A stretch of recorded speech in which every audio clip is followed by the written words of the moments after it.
Sue is lying in a hospital bed. Her body is wrecked by cancer, not to mention the barrage of chemo, radiation, and surgery that's been used to treat it. Sue is a Christian who claims to only have rarely doubted God's goodness, but the questions are starting to mount. Why me, she asks. Now, thankfully, visitors from Sue's church are there to help. An elder drops by and encourages her to reflect on what God is trying to teach her. Surely something in your life is displeasing to God, he says. You must have stepped out of his will somewhere along the way. The elderly woman who always sits in the front row is next. Sue doesn't know her, but this senior saint sees herself as the church's official cheerleader to the sick. She brings flowers, sings a few hymns, and reads some smiley-faced psalms about gentle streams and green pastures. Whenever Sue tries to talk about her cancer, the woman changes the subject. And just like that, she's gone, leaving Sue to battle her pain alone. That is until another woman shows up, one who's a fan of a popular TV faith healer. Sickness is never God's will, she says. You'll overcome this. You just got to believe and claim your victory. Finally, Sue's pastor drops by to encourage her. You are suffering for Christ, he says. God will use you as a testimony to your doctors and nurses. Persevere and thank God for your cancer. Who's right? Like, why is Sue suffering?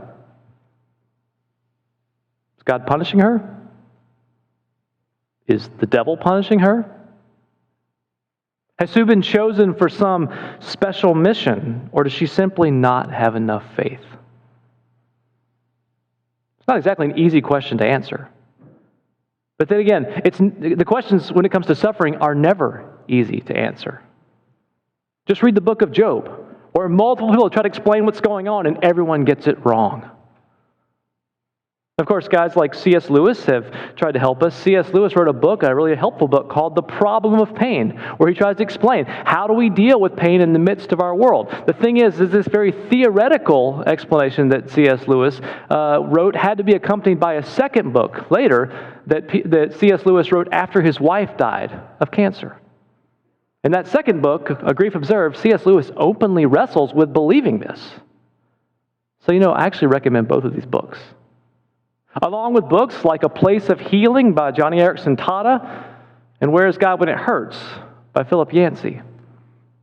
Also recommend the book of Job, but I do so with an important disclaimer that no book is going to answer all of your questions about suffering. By the way, neither will any single passage of Scripture. But of course, just because we can't find all the answers we're looking for doesn't mean that we are without hope. In fact, there is hope to be found in passages of Scripture, including the one we're going to look at today, Daniel chapter 8. If you want to join me in Daniel chapter 8, you can find this on page 1352 in the Bibles under your seats. Now, we've been in the book of Daniel for a number of months now. We've been looking for guidance in how to live faithfully in the midst of a world that is at best indifferent to faith and at times hostile to it. And we started a few months ago, and we worked through the familiar stories of chapters 1 through 6. That's where we read about lions' dens and fiery furnaces. But of course, right before Easter, we moved into the second half of the book of Daniel, which is filled with visions and prophecies that read something like a Tolkien novel, or maybe sound a little bit like a psychedelic trip. There's some strange things in the last half of Daniel, chapters 7 through 12. But in the midst of these things, God actually gives hope to his people. 2 weeks ago on Palm Sunday, we looked at Daniel chapter 7, where God shares this vision with Daniel. This vision where God says that there will be 4 world empires that will rule over and oppress God's people, the remnant of Israel, before God finally acts and sends a Messiah to deliver the world.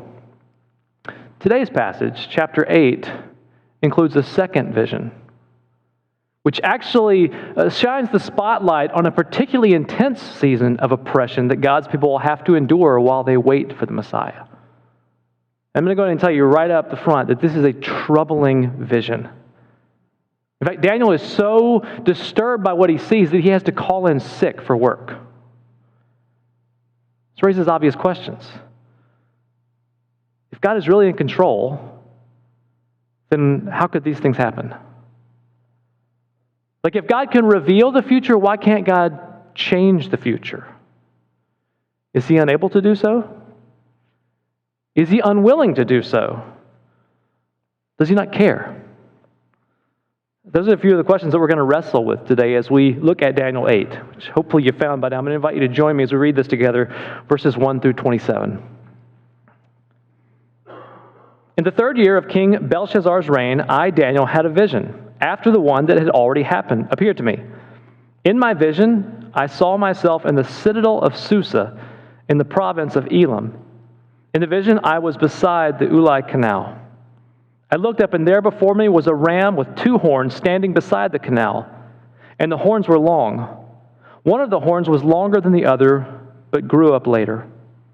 I watched the ram as it charged toward the west and the north and the south. No animal could stand against it, and none could rescue from its power. It did as it pleased and became great.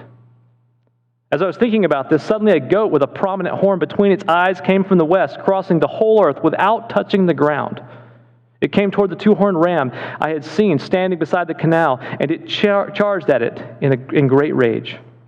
I saw it attack the ram furiously, striking the ram and shattering its 2 horns. The ram was powerless to stand against it. The goat knocked it to the ground and trampled on it, and none could rescue the ram from its power.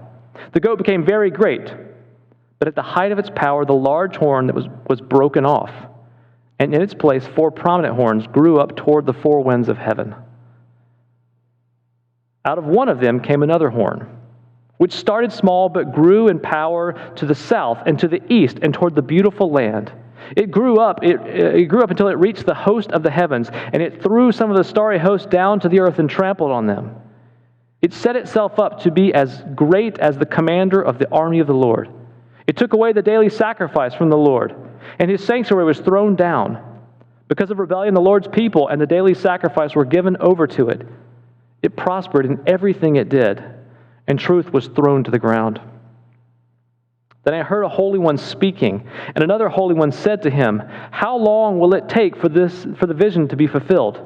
The vision concerning the daily sacrifice, the rebellion that causes desolation, the surrender of the sanctuary, and the trampling underfoot of the Lord's people."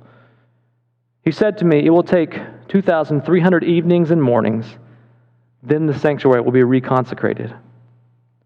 While I, Daniel, was watching the vision and trying to understand it, there before me stood one who looked like a man.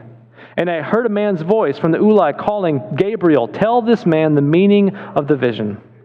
As he came near the place where I was standing, I was terrified and fell prostrate. "Son of man," he said, "understand that the vision concerns the time of the end." While he was speaking to me, I was in a deep sleep with my face to the ground. Then he touched me and raised me to my feet. He said, "I'm going to tell you what will happen later in the time of wrath, because the vision concerns the appointed time of the end.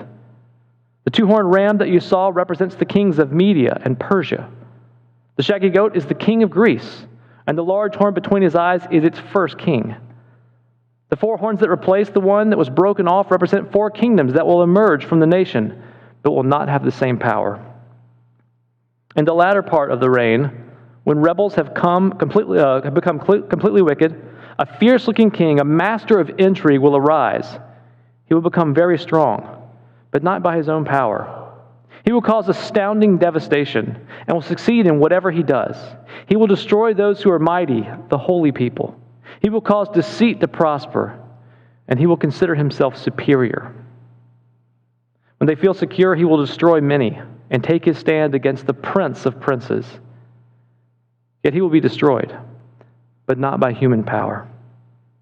The vision of the evenings and mornings that has been given to you is true, but seal up the vision, for it concerns the distant future. I, Daniel, was worn out. I lay exhausted for several days. Then I got up and went about the king's business. I was appalled by the vision. It was beyond understanding. This is the word of the Lord. Thanks be to God. That's one of those ones that has a little bit of a muted thanks be to God. I mean, it is a troubling vision, but let's see if we can find the hope in the midst of it. And let's start by recognizing that there are 2 significant changes that happen once we get to Daniel 8. The first is there's a change in setting. Daniel is still physically in Babylon, where he has been exiled along with the rest of the Jews, but in his vision, he's to Susa, the capital of Persia. So in his vision, he's transferred from modern-day Iraq to modern-day Iran. Now, this signals the fact that exile is going to soon come to an end, as Babylon is overtaken by the Medo-Persian Empire, but it also signals the fact that his suffering is not done. In fact, it's going to increase. The second change is a matter of language. Now, we haven't talked about this as of yet, but the bulk of what we've studied in the book of Daniel has all been written in Aramaic. Aramaic is the language of Babylon. It is the language that Jews learned while they were in exile. It became the language of Israel even in Jesus' day. Almost everything we talked about has been in this language, as God has been painting this overarching picture of world history. He seems to be speaking to the whole world and sharing these things. But something shifts in chapter 8. From chapter 8 on, the book of Daniel is actually written in Hebrew, the language of Israel. It's almost as God is saying, hey, I'm still going to tell you some things that affect the broader world. We're going to talk about world history, but because he's talking to his people and defining a specific season that they are about to endure, God speaks in the heart language of his people. And in his heart language, the people hear this vision of suffering that will increase under the Medo-Persians, who are represented as a ram in this vision. A ram that has two horns, one that is higher than the other. It's a divided kingdom, as we've talked about in the past. It's a divided kingdom that charges to the west and the north and the south, according to verse 4, which according to history is the exact plan that the Medo-Persians followed in expanding their empire. Something happens in verse 5. It says, suddenly a goat with a prominent horn between its eyes came from the west, crossing the whole earth without touching the ground. Now, we don't have to guess who this is because we learn in verse 21, this is Greece. And the horn is its first king, whom we know as Alexander the Great. Now watch how the vision, the imagery works here. He flies from the west, doesn't even touch the ground. In just 3 years, Alexander the Great conquered the entire Medo-Persian Empire, which was thought to be undoable, impossible. And in the decade that followed, he expanded an empire that went all the way from Egypt to India. This empire was swift and fierce, until, as verse 8 says, the big horn is broken off and replaced by 4 prominent and yet much smaller horns. Alexander the Great died prematurely at the age of 32. And his empire was left to 4 of his generals, who could neither get along nor stop the inevitable fall of Greece to the Roman Empire. Of course, Greece's fall would not happen until first another horn, the small one in this vision, would rise up and unleash his wrath on this territory, specifically a place that's referred to as the Beautiful Land. That would be the nation of Israel. That general's name, the small horn, is a man named Antiochus Epiphanes. Now, Antiochus, his real name is actually Antiochus IV. He called himself Antiochus Epiphanes, which means God on earth. As you can tell, the man had a little bit of a pride problem. Antiochus loved Greece, and he thought everyone should love Greece as much as he did. In fact, he thought if he could rejuvenate this sense of Greek patriotism, he might actually be able to stop Rome's advances. And so Antiochus launched on this massive campaign of radical Hellenization. It was comprehensive and it was cruel. Now, it started with some goodwill gestures. In fact, Antiochus invited Jews to meet him in Jerusalem for a Sabbath day celebration. And he paraded his band and his army through the streets with all sorts of pomp and fanfare like it was Mardi Gras. He seemed to pay homage to Yahweh, their God. And then a signal was given, and 40,000 unarmed men, women, and children were slaughtered. Antiochus then marched into Israel's rebuilt temple and plundered its sacred vessels. He then went into the Holy of Holies, and he built an altar to Zeus on top of the altar to God. He then sacrificed a pig, an unclean animal, on that altar. It's an event that Daniel 11 will call the abomination that causes desolation. We'll look at that in a couple of weeks. But of course, this was just the beginning. Antiochus replaced the Jewish high priest with someone on his payroll. Someone would do his bidding rather than God's. He outlawed the Sabbath and the sacrifices that came with it. In fact, he allowed sacrifices to be done once a month on the 25th day of the month, which happens to coincide with his birthday, which is on the 25th day. He outlawed Scripture. He burned every copy that the Jews had of their Old Testament records. He banned circumcision, the sign of God's covenant with Israel. In fact, he forced men to undergo reverse circumcisions. He killed those who refused, and he had the mothers of uncircumcised kids thrown off a cliff with their children hung around their neck. Now, I'm sorry for the graphic details, but I just want you to recognize the gravity and the atrocity that happens here. Antiochus thought he was God on earth. He thought Greece was heaven on earth, and he was hell-bent on convincing everyone to agree with him. That's why God killed him.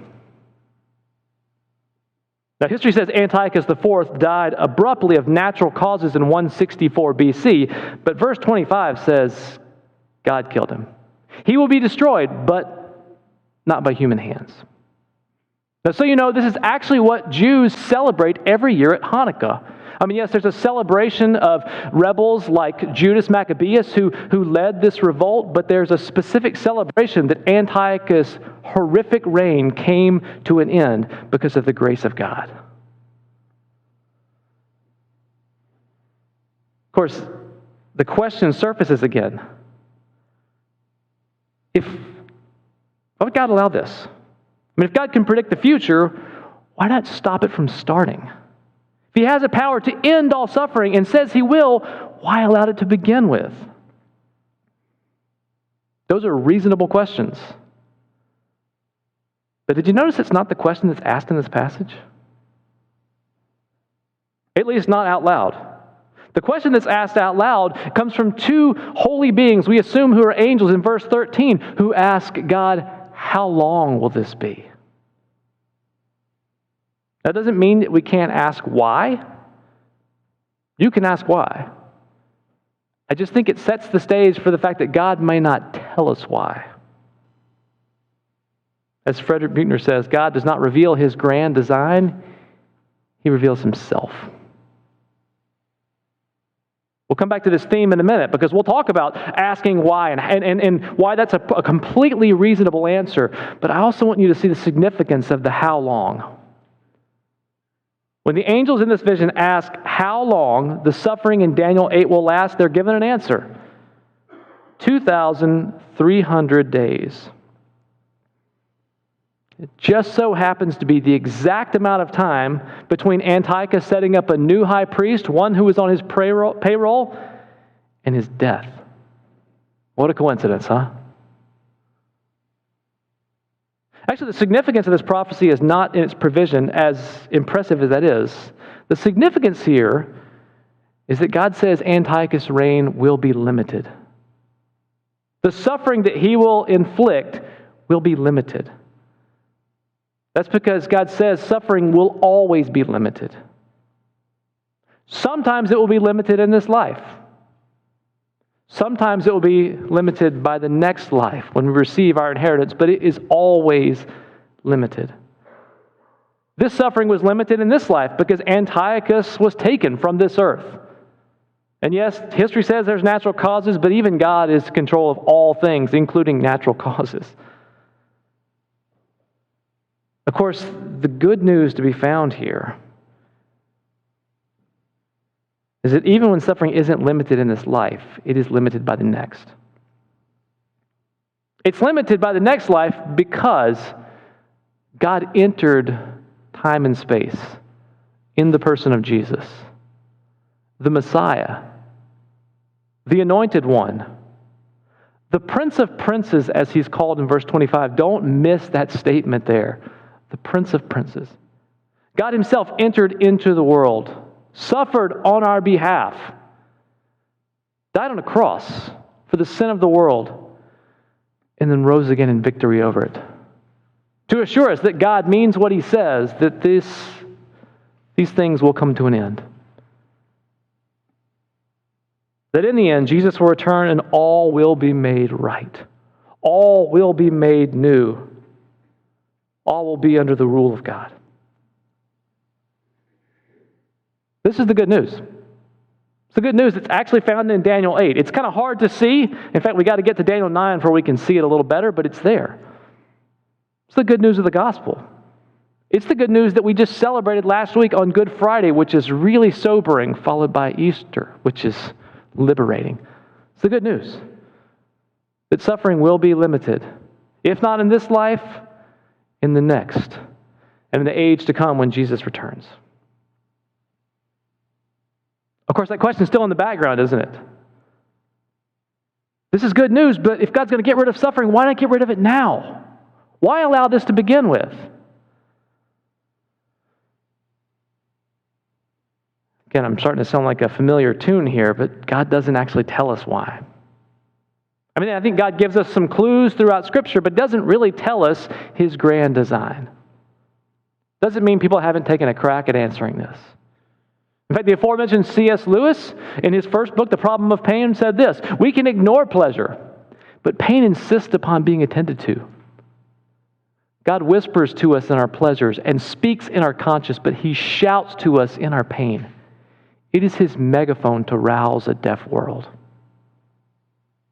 Now, this is C.S. Lewis's first book, where it was still theoretical. Again, he wrote a second book where he struggled to believe this, but it's no less true. That God actually speaks sometimes the loudest and the clearest in the midst of suffering. Suffering is often a wake-up call to something. I mean, not always, but often. It certainly is the case with the people of Israel. Because the people of Israel, for centuries, had stopped listening to God. They had begun to cry out saying, "We want to be like the nations around us." So God sent them a wake-up call called exile, where they actually went to live in one of the nations around them. And while some woke up to God's presence, people like Daniel and a few of his friends, not everyone did. And even after Israel was delivered from exile, they kind of went back to their old ways. You know, Scripture, it's just too hard to apply. It's kind of inconvenient. And things that make us stand out, like circumcision, we're kind of embarrassed of that. And sacrifice, it's just so tedious and kind of expensive. This is what the people were saying.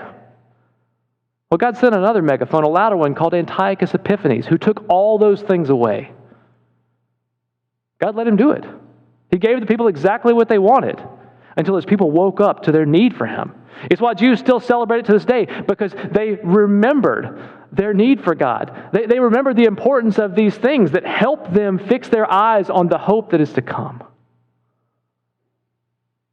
Suffering is often, maybe not always, but often a wake-up to things like that. It is sometimes a wake-up call to our own poor decisions, to our own sin. You blow up on your spouse and you spend a couple of nights on the sofa, that might be a wake-up call that you have an anger problem. You get caught fudging the numbers at work and you get reprimanded or perhaps let go, that might be a wake-up call to some dishonesty in your life. Someone stumbles upon your browsing history, might be a wake-up call to a porn addiction. You get a DUI, it might be a wake-up call to a different addiction. You fail your math test because you failed to study, it might be a wake-up call that you aren't honoring God in your work, which at this season may be schoolwork. And of course, yes, God could miraculously give you an A, but it's not usually the way it works. It's not the best way to learn your lesson, not in life nor in math.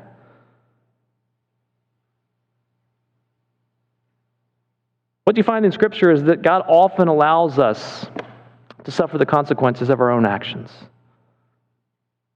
And at times, that is a wake-up call to things that are disordered in our lives. The good news is God forgives us of those things. God wants to wake us up to our need for this. Of course, we have to ask, but what about those things that we suffer in this world that aren't the result of our actions? What about children who are abused? or people who are enslaved, or innocent people who get caught up in war when their nation is invaded, or who get wiped out by natural disasters, or someone who gets cut down by cancer too soon. What kind of a wake-up call is that? You know, Jesus was asked a pretty similar question in John chapter 9. A man who is born blind is standing before Jesus. And Jesus' own disciples ask him, hey, whose sin caused this man to be born blind? Was it his own sin or was it his parents' sin? Jesus says, neither. This happened so that the works of God might be displayed in him. Now, there's a few things to notice here. First of all, Jesus doesn't tell us why God allows all suffering. He does make it clear that some suffering is not the result of our sin, and you shouldn't believe anyone who says anytime something's going wrong, you've done something wrong. Sometimes the results of living in a fallen world catch up to us, and it is of no fault of your own. Certainly the case with this man born blind. Of course, the mystery that in Jesus' statement here is that he seems to be suggesting that God has purposes even in our suffering which we may not be able to see. God is at work in all things, including the things that he wishes were not so. The things that we wish were not so. And while God does not explain how he is always at work, we have to be open to the fact that when we suffer, God may be waking us up to something. Yes, at times he may be waking us up to our own choices and the brokenness of our own individual lives. At other times he may just be waking us up to our need for him. The fact that, you know what, the world is broken and we desperately need God to deliver on his promises. To fulfill everything that Jesus died to secure. To return, to put an end to all suffering, including self-inflicted suffering, the suffering that is inflicted upon us by others, or simply the suffering that happens with living in a falling world. This is the good news that God wakes us up to. Sometimes that he pulls the megaphone out to wake us up to.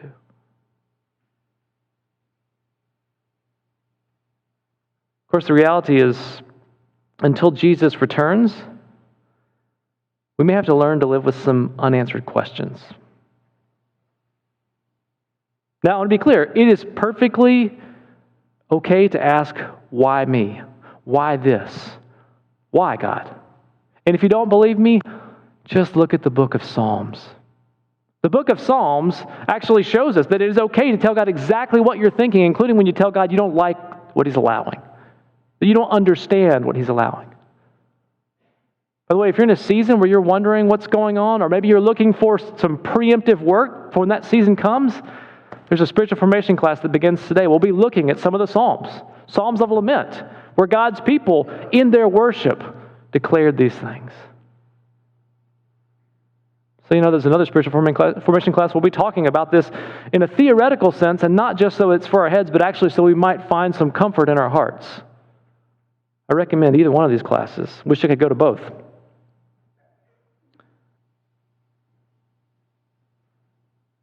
Of course, wherever you find yourself after worship today,